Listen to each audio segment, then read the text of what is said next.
May nakita na po ba kayong mga slide dyan, mga kapatid?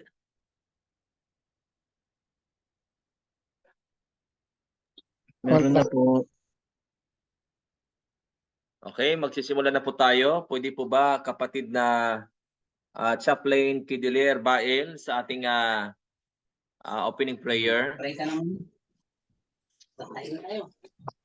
Yes, let's pray. Makadagagahom nga Dios nga nakaskaytasan sa kalangitan. Ining orasaha o Dios, magatuon kami. Mahimbang impanguna ang siya namo nawang maranasan. Kaala makalangit ihatag ka na po Dios. Ilabi na sa among professor nga magatudlo ka na mo Dios. Nga gabayi ug ampingi Ginoo ang iyang tingog. Ilabi na Ginoo ang kapangyarihan sa internet. Imong gipahulam mahimo Dios nga ihatag sa matag usa kanamo upang ang among pag-eskwela ni orasaha anaa sa kahimsog sa pagpaminaw sa among mga professors. Salamat sa pagdungog sa among pangalyo po pinagi si anak sa Kristo. Amen. Amen. Maraming salamat ka, Chaplain Kidilier Bael. Welcome po mga kapatid, lalo na sa ating mga nag-fast track po sa ating Master of Studies in Divinity. Welcome po tayo sa ating subject sa Introduction to Divinity Studies. Under po ito sa course code DT501. At ang credit hours po natin sa pag-aaral na ito ay 3 units. So ako po ang inyong binigyan ng pagkakataon at malaking pribilehiyo mga kapatid na makapagturo sa inyo. At maraming salamat din sa ating pamunuan, lalo na kay Doc Ray Litran sa magandang adhikain ng ating school. At ang logo po natin, nakikita natin dyan ay hindi pa po yan na-update, ay Logos College of Missions and Biblical Studies. So welcome po sa kapatid natin na si Chris Sanchez. At yung iba natin dito na sino pa ba ang mano ko dito na mga bago pang nakapasok. Si Maminel Badjuyo, welcome po sa ating subject na Introduction to Divinity. At doon kay Aimee Larieta, welcome din po kapatid. At sa iba pang mga bagong estudyante natin na ngayon lang po na nakapasok or makapasok. Si Pastor Pablo Epistolante Jr., welcome. At Ephraim Placido, welcome din kapatid. At kay Sir Versley Ramak. At yung isang unit dyan mga kapatid na hindi pa nakakapag-rename, i-rename nyo na dahil code po ang mababasa natin dito. Hindi po kayo ma-acknowledge, hindi po kayo matatawag kung ano ang mga pangalan natin dahil hindi po naka-reflect dito sa inyong mga Zoom account. So atin na pong magpapatuloy na po tayo mga kapatid sa ating pag-aaral. So once again, welcome. Ang course description po natin, Introduction to Divinity Studies o DT501 is a foundational course designed to provide students with a comprehensive overview of the field of divinity. This course explores the fundamental aspects of divinity studies, including theological foundations, sacred scriptures, comparative religions, historical perspectives, ethics, and pastoral care.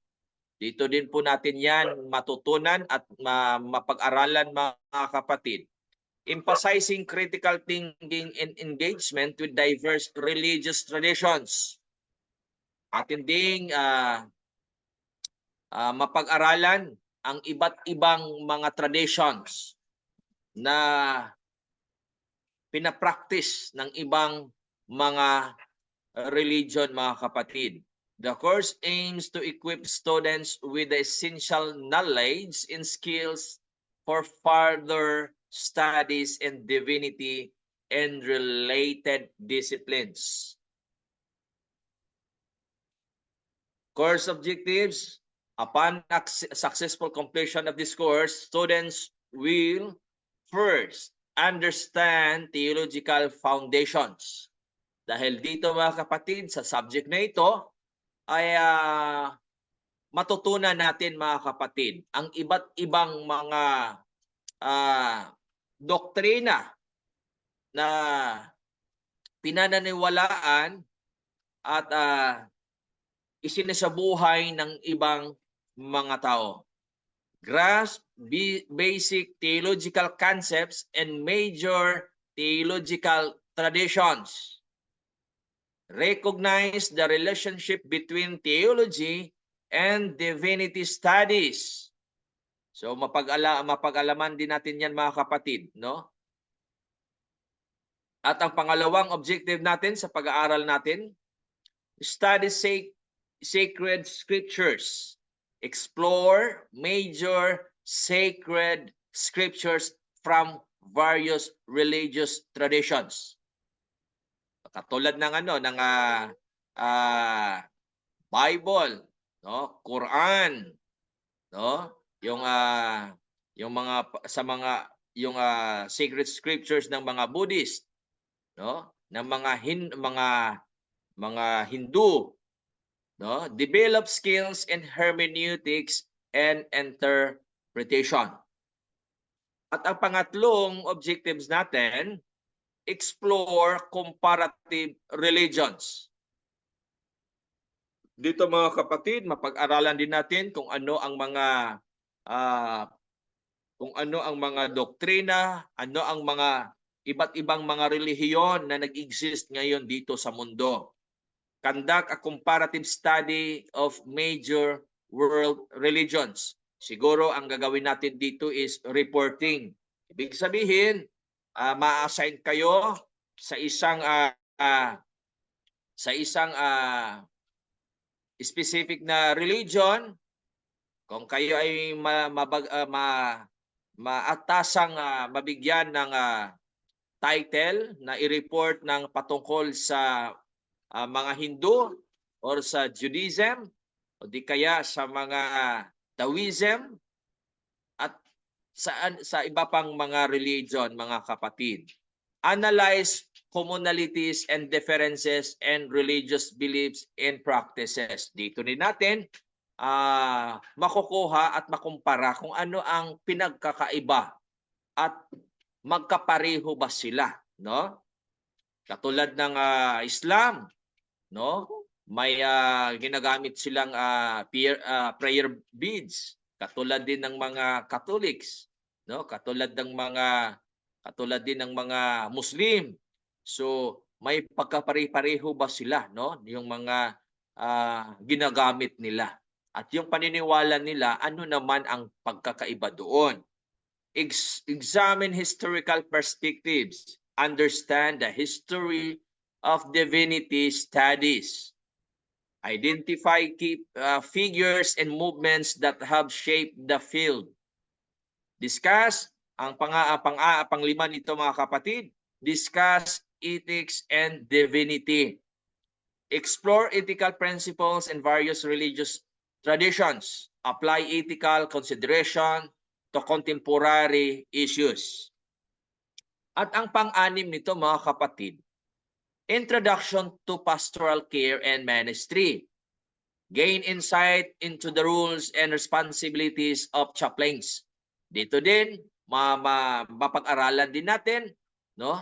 Kung ano yung mga rules and responsibilities sa pagiging isang chaplain. Understand the principles of pastoral care and counseling. No? Yun din ang ating pag-aralan, mga kapatid.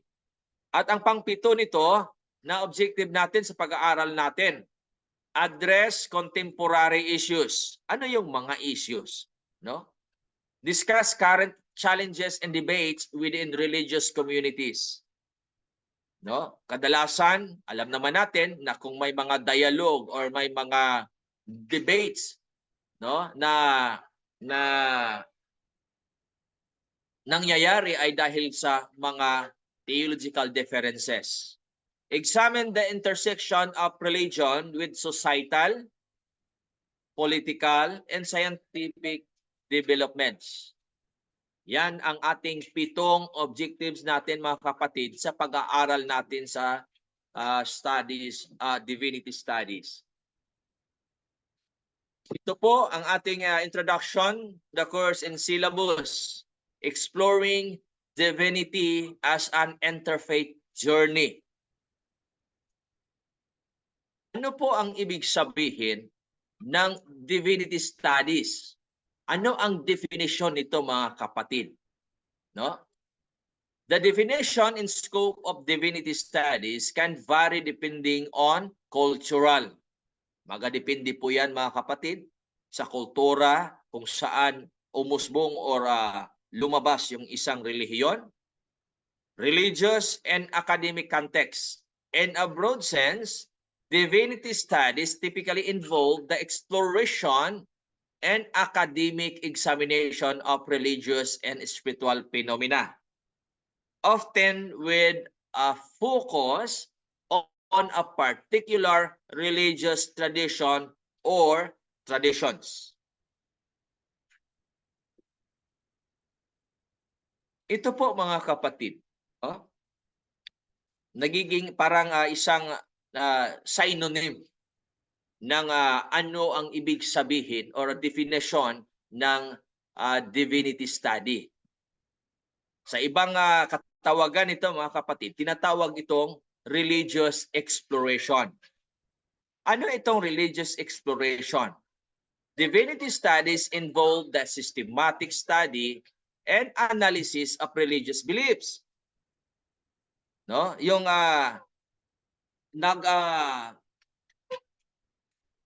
nag-aaral ka or pinag-aralan mo ang relihiyon, kung ano yung mga belief nila, yung mga practices nila, no? Yung kung ano yung mga literature nila na kinikonsidera nilang mga na banal, at yung mga ritual at yung mga tradition, no? Inaaral mo 'yon. 'Yon, mga kapatid, ang ibig sabihin ng religious exploration. Kilalanin, alamin at anong tawag dito, no? Kailangang maintindihan mo dahil sa konting mga bagay na hindi mo maintindihan ay magbibigay ito sa iyo ng misconception. It encompasses a deep inquiry into the nature of the divine, the sacred, and the ultimate purpose of human existence. No? Diyan din mga kapatid, no? Ang pinalalim na pag-aaral para maintindihan at makuha mo ang sagot sa iyong katanungan kung ano talaga ang purpose ng pag-exist ng isang tao dito sa mundo base doon sa kanilang belief, mga kapatid. At ang pangalawa na mga kahulugan ng divinity studies, mga kapatid, ay yung tinatawag na spiritual inquiry. Ano naman ang spiritual inquiry? Divinity study often include the examination of spiritual experiences, mysticism, and the quest for transcendent understandings. Scholars in divinity may explore the intersections of theology, philosophy, and spirituality. So mga kapatid, ang pag-aaral natin mga kapatid nito ay talagang makakatulong sa bawat isa sa atin para mas malalong maintindihan natin kung bakit sila nagkaganyan, bakit ganito ang kanilang ginagawa, bakit ganyan ang kanilang paniniwala. So kailangan natin ng malalim na pag-aaral sa lahat ng mga pananampalataya o relihiyon dito sa mundo, mga kapatid. Scope of divinity study. Ito yung focus, mga kapatid. First, theology. Kailangan din natin malalaman at pag-aralan yung mga teolohiya nila, mga kapatid. Divinity studies often include theological exploration, which involves the critical analysis and systematic interpretation of religious doctrines and beliefs. Theology addresses questions about the nature of God. Kaya nga may iba't ibang mga perspektibo, may iba't ibang mga paniniwala patungkol sa isang Diyos, ang iba't ibang mga relihiyon dito sa mundo. Ang iba nag-iisip or naniniwala na maraming Diyos, no? At dito naman sa loob ng Kristyanismo, no, may naniniwala ng isang Diyos, no, may naniniwala na talagang magkahiwalay, no?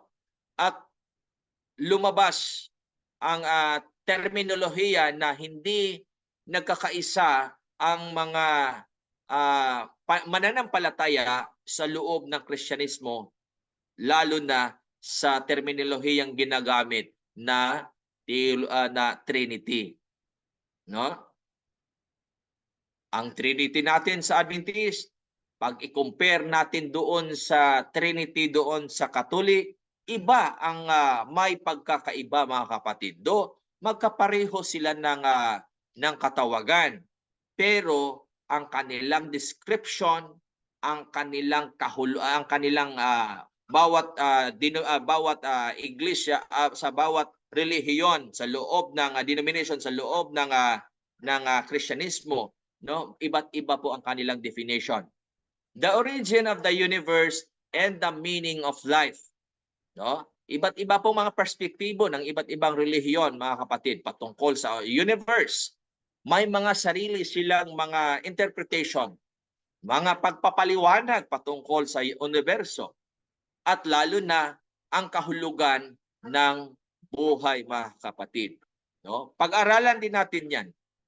Kasi scope po 'yan sa ating pag-aaral sa divinity. Pangalawa, religious history, no? The historical development of religious traditions is a significant aspect of divinity studies.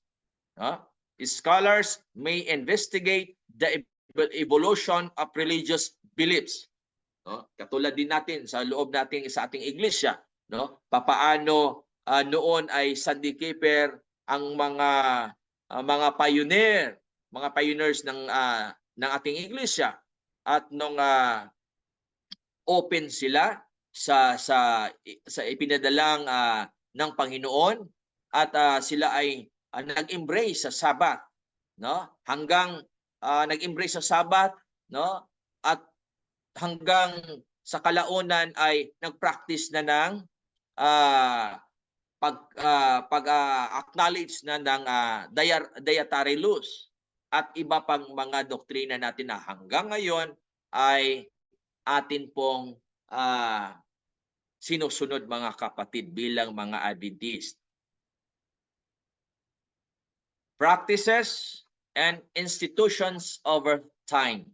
Yan po, mga kapatid, no? Na isang scope po ng ating pag-aaral dito sa divinity studies sa patungkol sa religious history. At ang pangatlo, comparative religion, no? Maraming religion dito sa mundo, mga kapatid, no? Iba't ibang mga paniniwala, iba't ibang mga pamaraan, papaano nila sambahin ang Diyos nila kinikilala. At ganun din sa atin, mga kapatid, may estandarte tayong sinusunod, no?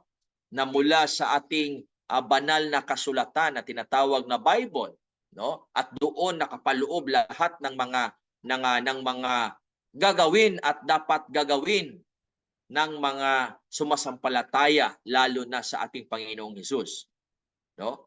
Tutuklasin din natin, no? At ikumpara natin, no? Bigyan natin ng pagkakataon o ng panahon, mga kapatid, na matingnan din natin ang ibang religion.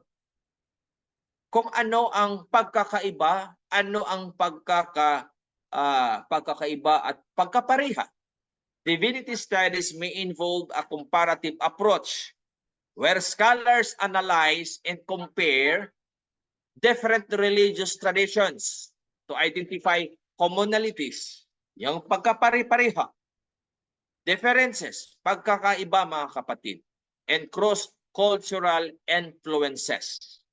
So yun din ang ating mapag-aralan dito. Kaya mag-ready na kayo dahil magbibigay ako sa inyo ng topic para i-report ninyo sa panahon na tayo ay magkaklase ulit. At ang pang-apat nito mga kapatid, ethics and morality. Many divinity programs incorporate the study of ethics and morality within the context of religious teachings. This includes exploring how religious principles guide ethical decision making. No?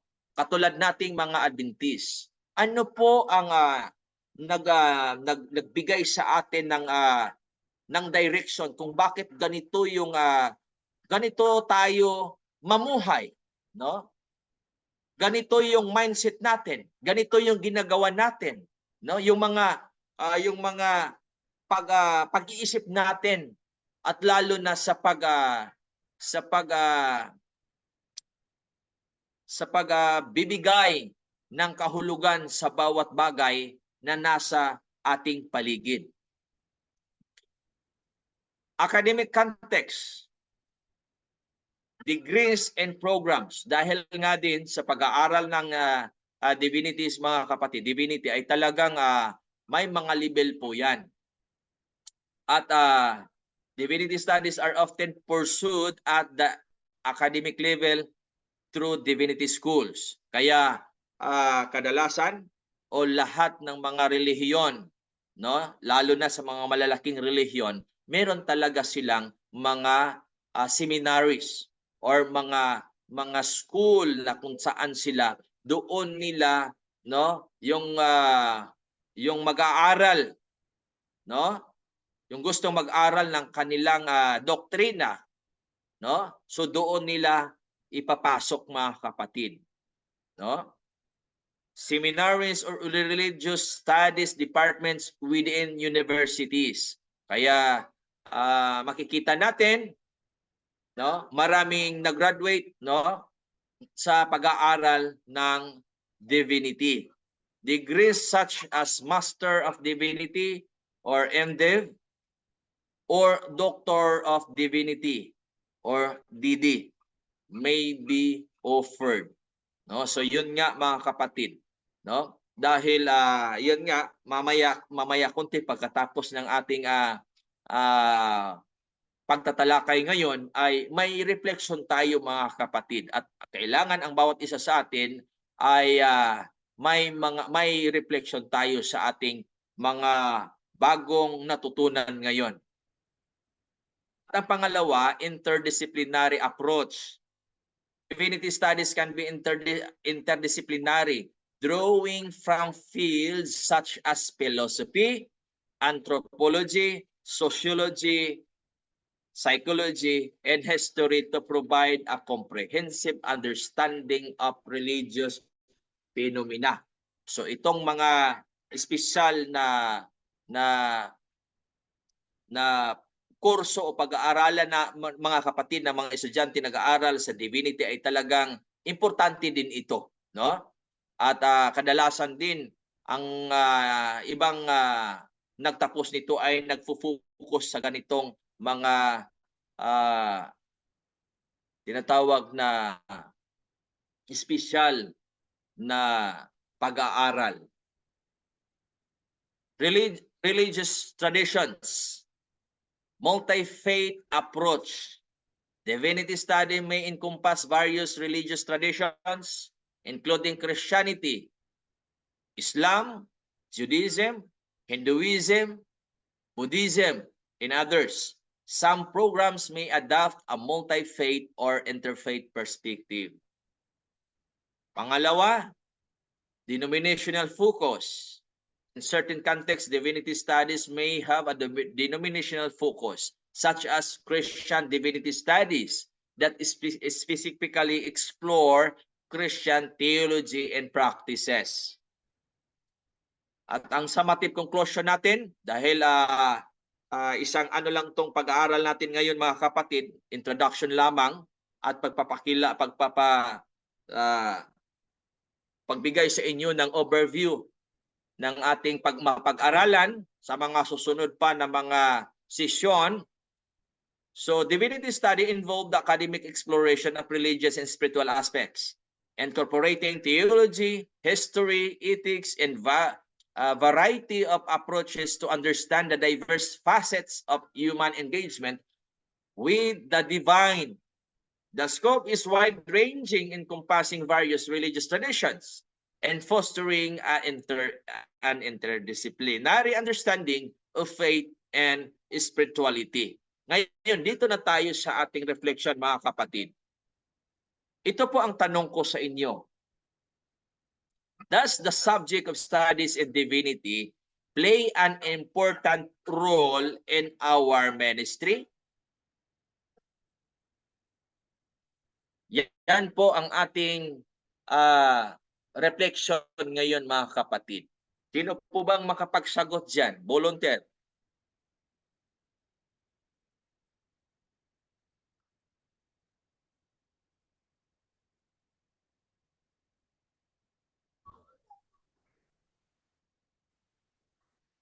Okay, magtatawag na lang ako mga kapatid.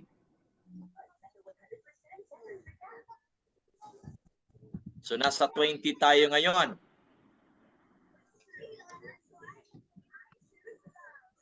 So unahin ko pagtawag si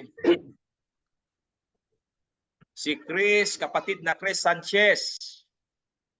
Ano po ang reflection ninyo? No? Does the subject of studies in divinity play an important role in our ministry?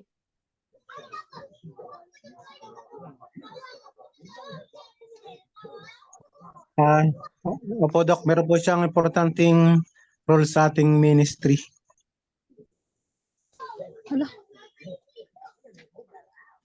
Okay.